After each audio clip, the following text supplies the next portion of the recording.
Hello friends, curious mathematics के इस platform पे आपका हार्दिक स्वागत है। दोस्तों, प्रॉफिट एंड लॉस के मेरे जो पिछले लेक्चर्स हैं वो आपको अच्छे से समझ में आ रहे होंगे, ये मेरा पूरा विश्वास है। वास्तव में प्रॉफिट एंड लॉस के जो शुरुआती टाइप के क्वेश्चन थे, इनिशियल टाइप के क्वेश्चन हैं, वो मैं आपको बता चुका हूँ। अब हम धीरे धीरे एक एक कदम पर आगे बढ़ रहे हैं। पिछली बार हमने जो आपको सिस्टम बताया था, उस सिस्टम में विक्रय मूल्य के बराबर लाभ और हानि से संबंधित जो क्वेश्चन थे उसको आपको बताया था। आज मैं आपको कुछ फिर नए सिस्टम के तहत क्वेश्चन को लगने वाले वो मैं बताने जा रहा हूं।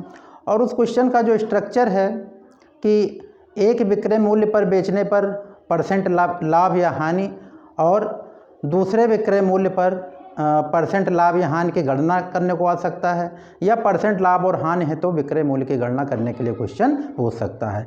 तो अभी बातों से तो ऐसा लग रहा है कि बहुत ही सब गोलमोल है और घाँच पाँच है। तो गूंज पूछ होने का मतलब ये है कि ऐसे लैंग्वेज में समझ में नहीं आता। जब आप क्वेश्चन को अच्छे से लगाओगे, उस चीज़ को, स्ट्रक्चर को, प्रारूप को अच्छे से समझोगे, तब सारी चीज़ें आपकी क्लियर होंगी। तो प्रश्न को पहले आप बोर्ड पर देखिए। प्रश्न क्या है आपका? एक वस्तु को 480 रुपये में बेचने पर 20% की हानि होती है, तो 10% लाभ कमाने के लिए किस कीमत पर बेचना होगा? तो दोस्तों, प्रश्न की पहले आप जो फॉर्मेट है, मैं बार बार वही बात करता हूँ कि फॉर्मेट देख के ही क्वेश्चन की गहराई का अंदाज़ा होता है, और उसी के आधार पर आप अपना एक मेंटल कॉन्सेप्ट बनाते हो कि हमें कहाँ पे क्या सिस्टम फॉलो करना है। तो आप देख रहे होंगे कि यहाँ पर 2% का जिक्र है। एक तो आपका यहाँ 20% हानि है और दूसरा 10% लाभ है। क्लियर? दूसरी बात, एक विक्रय मूल्य दिया हुआ है आपका 480 रुपये में बेचने पर, और लैंग्वेज देखिए कि किस कीमत पर बेचना होगा। यानी अगर वो 480 रुपये में बेच रहा है तो 20% की हानि हो रही है, और अगर उसे 10% का लाभ कमाना है तो उसे किस कीमत पर बेचना होगा। तो देखिए, ट्रिक्स, कॉन्सेप्ट, कॉमन सेंस, 3 पे मैं विस्तृत चर्चा पहले भी कर चुका हूँ। ट्रिक्स हमेशा स्थायी नहीं होते हैं, लेकिन कॉन्सेप्ट जो हैं वो स्थायी होते हैं। तो मैं खैर दोनों टाइप से आपको सिस्टम के तहत क्वेश्चन बताना चाहता हूँ। और उसके तहत पहली बात तो ये है कि अगर आपको 2% दिखाई पड़े, क्वेश्चन का आपका स्ट्रक्चर क्या है? इसका क्वेश्चन का स्ट्रक्चर है कि 1% प्रॉफिट या परसेंट लॉस पे सेलिंग प्राइस ये दिया रहता है, गिवन, और दूसरे परसेंट प्रॉफिट या परसेंट लॉस पे एसपी की गणना आपको करनी है। तो दोस्तों, सबसे पहले तो स्ट्रक्चर आपको समझ में आ गया होगा कि एक कोई भी परसेंट लाभ या हानि दिया रहेगा, उस पर विक्रय मूल्य दिया रहेगा, it is given, and to obtain second selling price, तो सेकंड प्रॉफिट परसेंट और सेकंड लास्ट परसेंट गिवन। ठीक है? तो यहाँ पर देखिए, एक इसका जो एक शॉर्ट ट्रिक है, तो मैं उसको बता दे रहा हूँ, चूँकि ये बुक्स के फार्मूले से मेरा थोड़ा फार्मूला अलग रहता है, इस वजह से अच्छे से इसको आप समझिएगा। ऐसे जो स्ट्रक्चर हैं, इसमें फार्मूला जो लगता है वो लगता है आपका selling price into second by first. देखिए, अपने माइंड में इसको फीड कर लीजिए कि selling price into second by first. अब सेकंड क्या है और फर्स्ट क्या है? तो सेकंड का मतलब ये आपका जो ऑब्टेन है, मतलब जो आपको निकालना है, और फर्स्ट का मतलब जो आपका गिवन है। तो ये क्या है आपका ऑब्टेन, मतलब जो आपको निकालना है, और फर्स्ट का मतलब क्या है, जो आपका गिवन है। तो एक एक पॉइंट को अच्छे से आप समझिएगा, और इस फार्मूले के तहत आप क्वेश्चन को लगाइए। तो यहाँ पर सेलिंग प्राइस आपकी कितनी है? सेलिंग प्राइस आपकी कितनी दी हुई है? 480 रुपये। तो 480 रुपये अगर आपका सेलिंग प्राइस दिया हुआ है, और सेकंड का मतलब ये है कि जो निर्धारण होगा, अगर लाभ होगा तो प्लस होगा, और अगर लॉस होगा तो माइनस होगा। किस में होगा? आपका 100 में। तो इस बात का ध्यान रखिएगा कि यहाँ पर 100 में प्लस होगा और यहाँ पर 100 में माइनस होगा।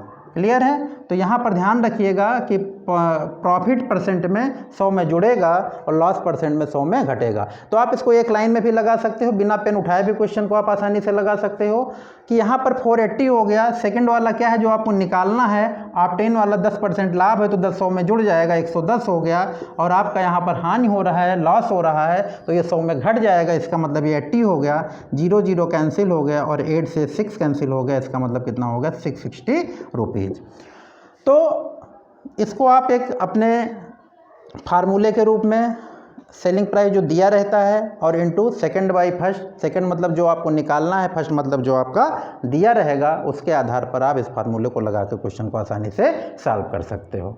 तो अब हम, चूँकि मैंने बताया कि ट्रिक्स स्थायी नहीं होते हैं, लेकिन कॉन्सेप्ट हमेशा आपके माइंड में फीड होता है। कहते हैं व्यक्ति की 2 मेमोरी होती है, एक फर्स्ट मेमोरी और सेकंड मेमोरी, और अगर चीज़ें व्यक्ति के सेकंड मेमोरी में फीड हो गई तो वो आसानी से निकलने वाली नहीं होती हैं। जैसे अगर कोई बुद्धिजीवी वर्ग है या पढ़ा लिखा है, अगर उसको कहा जाए कि वो 1 से 100 तक की उसको गिनती याद है तो वो उसको हमेशा याद रहती है, क्योंकि उसके सेकंड मेमोरी में फीड हो चुकी होती है। तो आपको सेकंड मेमोरी में चीज़ों को फीड करना है और सेकंड मेमोरी में ये आपको जैसे इस क्वेश्चन को लगाना है। फॉर्मेट आपने देखा, 1% लाभ या हानि पे विक्रय मूल्य दिया हुआ है, दूसरे पे आपको निकालना है, तो इसमें s into second by first का लगाओगे। सेकंड का मतलब अगर प्रॉफिट है तो 100 में जुड़ेगा और अगर आपका लॉस है तो 100 में से घटेगा। तो इसके तहत आप इस क्वेश्चन को लगा सकते हो। तो मान लीजिए कि एग्ज़ाम में आप ट्रिक्स को भूल जाएं, आपको यही ना याद आए कि कौन आसमान पे होगा और कौन धरती पे होगा, यानी फर्स्ट वाला सेकंड पे या सेकंड वाला फर्स्ट। एग्ज़ाम में इतना प्रेशर होता है तो आपको वहाँ पे ट्रिक्स भी याद करने में समस्याएं होती हैं। तो कॉन्सेप्ट के लिए मैं समझा रहा हूँ कि आप इस क्वेश्चन को कैसे लगाओगे। ये आपकी परमानेंट होती हैं, आप किसी भी क्वेश्चन को लगा सकते हो। तो मैंने देखिए पहली कंडीशन क्या है, पहली कंडीशन में 20% की हानि हो रही है, ठीक है। तो 20% की हानि हो रही है, ये आपका क्रय मूल्य है, ये आपका विक्रय मूल्य है और आपका ये प्रॉफिट है या लॉस है। तो मान लीजिए कि वस्तु का क्रय मूल्य 100 रुपये है, वस्तु का क्रय मूल्य हमने कितना मान लिया 100 रुपये है। तो यहाँ पर 20% की हानि हो रही है, तो 20% की हानि का मतलब 100 रुपये की खरीदी जा रही है और कितने की बेची जा रही है, 80 की बेची जा रही है, क्योंकि 20% का क्या है आपका लॉस है पहली कंडीशन में, ठीक है। तो यहाँ पर एक बात आप देखोगे कि यहाँ से आप क्रय मूल्य को आसानी से निकाल सकते हो। कैसे कि 80 अगर सेलिंग प्राइस है, 80 अगर सेलिंग प्राइस है तो यहाँ पर कॉस्ट प्राइस कितना है आपका 100 रुपीज़ है। 80 सेलिंग प्राइस है तो कॉस्ट प्राइस कितना है आपका 100 है, तो ये कैंसिल हो गया। तो और कितने पे निकालना है आपको, अगर 480 है तो ये कितना हो जाएगा 10/8 इंटू 480, क्लियर है। तो यहाँ पर कितना हो गया आपका 600 आपका क्या आ गया, आपका कॉस्ट प्राइस आ गया, ठीक है। ये एस है और ये आपका सी है। तो कॉस्ट प्राइस आपकी कितनी आ गई 600 आ गई। और अब आपको कितने परसेंट पे निकालना है 10% लाभ पर। इसकी चर्चा मैं प्रॉफिट एंड लॉस के शुरुआती लेक्चर में दे चुका हूं, तो उसको अगर वीडियो को आप देखोगे तो आपको आसानी से चीज़ें समझ में आएंगी कि लाभ में परसेंट वृद्धि होती है और हानि में परसेंट हानि होती है। तो अब चूँकि आपको क्रय मूल्य मिल गया, आपको निकालना क्या है विक्रय मूल्य निकालना है। तो 10% लाभ का मतलब क्या होगा 100 में 10 सीधे जोड़ देंगे 110/100 और आपका कितना हो गया सीधे 660 रुपये। तो मित्रों आपको बिल्कुल क्लियर हो गया होगा कि ये कॉन्सेप्ट मेथड है, देखने में बहुत बड़ा लग रहा है, लेकिन अगर आपकी प्रैक्टिस अच्छे से हो जाएगी तो ये विदिन 30 सेकेंड्स या 40 सेकेंड्स के अंदर आपका क्वेश्चन लग जाएगा, क्लियर है।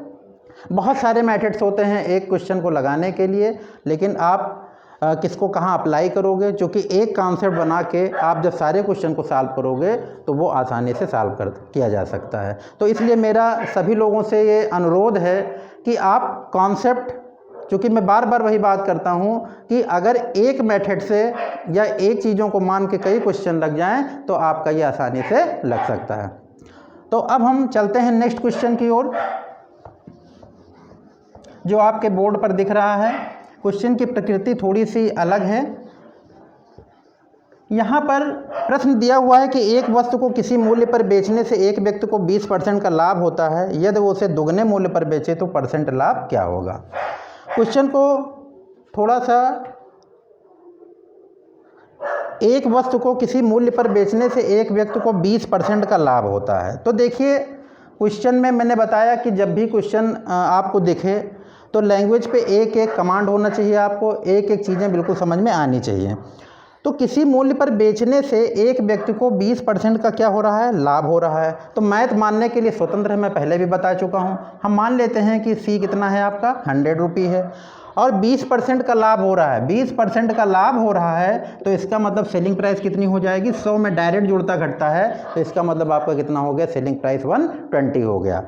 अब अगली लाइन में कह रहा है कि यदि वो उसे दुगने मूल्य पर बेचे, दुगने मूल्य का मतलब अगर 120 का दुगना है तो वो कितना हो गया आपका 240 रुपये बेचे, तो लाभ का परसेंट आपका क्या होगा, सॉरी यहाँ पर लाभ का परसेंट क्या होगा। तो ये आपका क्वेश्चन की नेचर है। आप पहले ग्राफिंग करके क्वेश्चन को अपनी अपनी जगह पर आप सेट करोगे। यहाँ पर कास्ट प्राइस 100 रुपये है, प्रॉफिट परसेंट 20%, तो सेलिंग प्राइस आपका कितना हो गया 120, और यदि उसे दुगने मूल्य पर बेचे मतलब वो 240 रुपये में बेचे तो प्रॉफिट परसेंट कितना होगा। तो यहाँ पर एक बात का आप ध्यान रखिएगा कि यहाँ पर सेलिंग प्राइस आपकी कितनी है 120 रुपये है और यहाँ पर सेलिंग प्राइस कितनी है 240 रुपये है। आपको क्या निकालना है, प्रॉफिट का परसेंट निकालना है। क्लियर। तो अब आप देख रहे होंगे कि क्रय मूल्य आपका कितना है, यहाँ पर 100 रुपये है और अब सेलिंग प्राइस आपका कितना है 240 रुपये है। तो यहाँ पर वृद्धि कितने की हो रही है, वृद्धि हो रही है 140 की। क्लियर है।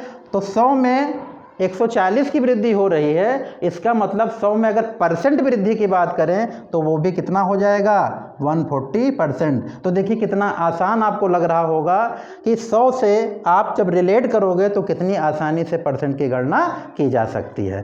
तो यहाँ पर क्वेश्चन की लैंग्वेज की जो लैंग्वेज पे आप बहुत अधिक क्रिटिकल जो होती हैं उस पर बहुत ज़्यादा ध्यान न दीजिए। आप अपने सिस्टम के तहत चलते रहोगे, क्वेश्चन अपने आप लगते रहेंगे। तो यहाँ पर 240 हुआ तो दुगने मूल्य पर बेचा तो परसेंट लाभ कितना हुआ, तो लाभ कितने का हुआ 140 रुपये का, लाभ कितने का हुआ 140 रुपये का, इसका मतलब लाभ कितने परसेंट का हुआ 140% का। तो मुझे आशा है कि बिल्कुल अच्छे से समझ में आ रहा होगा। क्वेश्चन थोड़ा सा इसका टाइप्स अलग था।